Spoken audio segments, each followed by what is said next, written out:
Guys বেরিয়ে পড়েছি আজকে এক জায়গা ইনভাইট আছে সেখানে যাচ্ছি বাড়ির সবাই যাবে আমি আর জেঠু এদিকে বাইকে করে বেরিয়ে পড়েছি এটা ছিল একটা স্বাধীন নিমন্ত্রণ তো সেখানে যাচ্ছিলাম তো এসেই বড় মা খেতে বসে দিয়েছে যে তোরা এসেছিস কিছু খেয়ে নে তারপর তো অনুষ্ঠানে যাবি তো উপরে খেতে বসে পড়েছি ছাদে আর কি সব খাওয়া দাওয়ার ব্যবস্থা করা হয়েছিল এদের ডাল ভাত ভাজা আলু ভাজা সব ছিল এগুলো দিয়ে এখন খাওয়া দাওয়া হচ্ছে পরে তো আছেই এই দেখো এটা আমার বোন খাচ্ছে ও তো খাচ্ছিল কি খেয়াল নেই ঠিক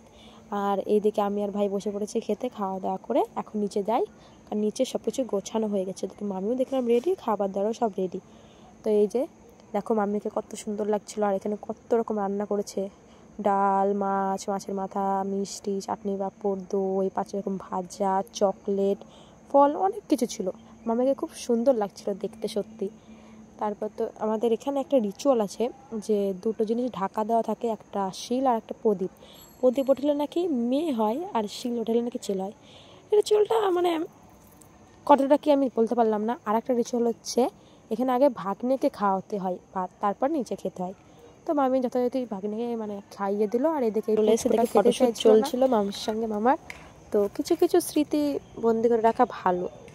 মোমেন্টগুলো চলো ওদেরকে ফটোশ্যুট চলুক আজকে এইটুকুনি পর্যন্তই দেখা হচ্ছে নেক্সট ব্লগে টাটা।